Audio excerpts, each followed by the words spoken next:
Epictetus was a Greek Stoic philosopher who lived from approximately 55 to 135 CE.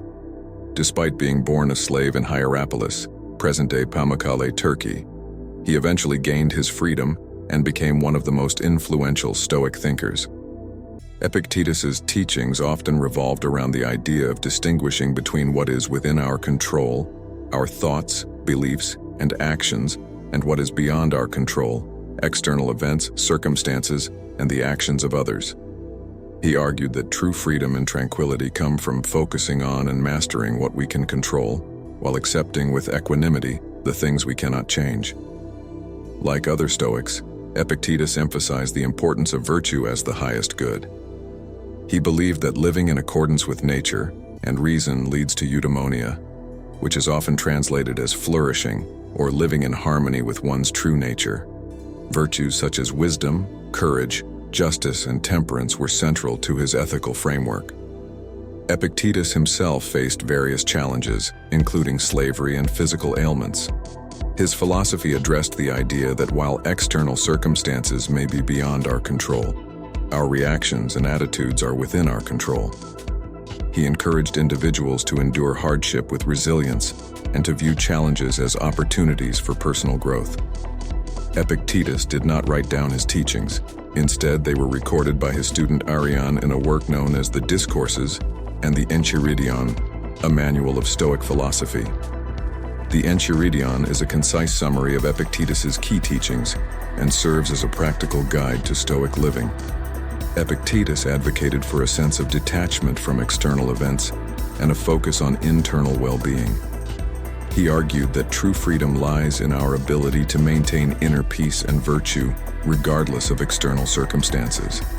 This aligns with the Stoic idea that our judgments and reactions, rather than external events, shape our experiences. Epictetus's teachings have had a lasting impact on Western philosophy, particularly in the development of Stoicism. His emphasis on personal responsibility, virtue, and the distinction between what is within and beyond our control continues to resonate with individuals seeking wisdom and guidance for navigating life's challenges. We collected 50 teachings of him in this video. Here they are.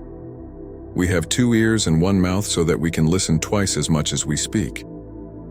It is not the events that disturb people, it is their judgments concerning them.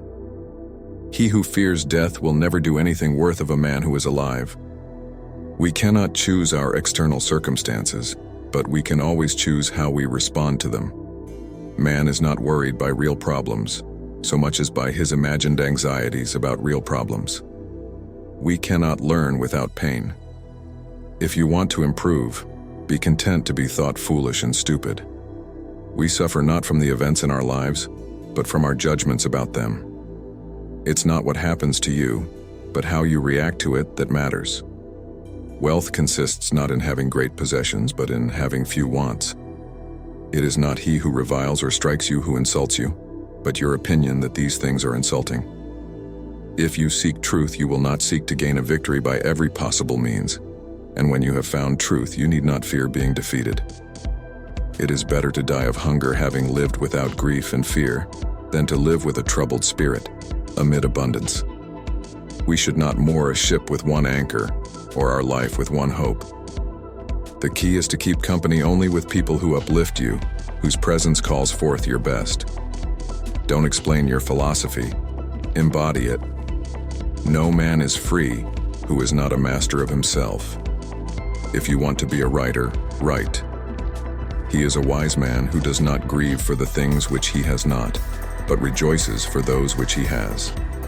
Make the best use of what is in your power, and take the rest as it happens. The greater the difficulty, the more glory in surmounting it. We should not say that it is nothing, but that it is nothing to us. Freedom is the only worthy goal in life. It is won by disregarding things that lie beyond our control. First say to yourself what you would be, and then do what you have to do. Do not try to be anything but what you are, and try to be that perfectly. He who laughs at himself never runs out of things to laugh at. When you are offended at any man's fault, turn to yourself and study your own failings. Then you will forget your anger. We should strive to become indifferent to all that makes no difference. Difficulty shows what men are. It is not enough to be hit or insulted to be harmed, you must believe that you are being harmed. If someone succeeds in provoking you, realize that your mind is complicit in the provocation. Happiness and freedom begin with a clear understanding of one principle. Some things are within our control and some things are not. He who is brave is free. If you wish to be rich, do not add to your money, but subtract from your desire. Do not seek to bring things to pass in accordance with your wishes, but wish for them as they are and you will find them. It is not that we have a short time to live, but that we waste much of it. The best revenge is to be unlike him who performed the injustice. We are not given complete control over all things, but only over our own thoughts. He is a wise man who does not grieve for the things which he has not, but rejoices for those which he has. Circumstances don't make the man, they only reveal him to himself.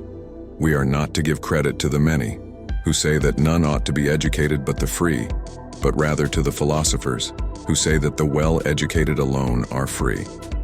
You are a little soul carrying around a corpse. He who fears death is a slave to it. He who does not fear it is free. We have two selves. One is our true self, and the other is the self we present to the world. We suffer more often in imagination than in reality. It is impossible for a man to learn what he thinks he already knows. No great thing is created suddenly, any more than a bunch of grapes or a fig. If you tell me that you desire a fig, I answer you that there must be time. Let it first blossom, then bear fruit, then ripen. God has entrusted me with myself. It is better to teach than to be taught. Don't just say you have read books. Show that through them you have learned to think better, to be a more discriminating and reflective person. It is not the act of standing up that makes one noble, but the reason for which one stands up.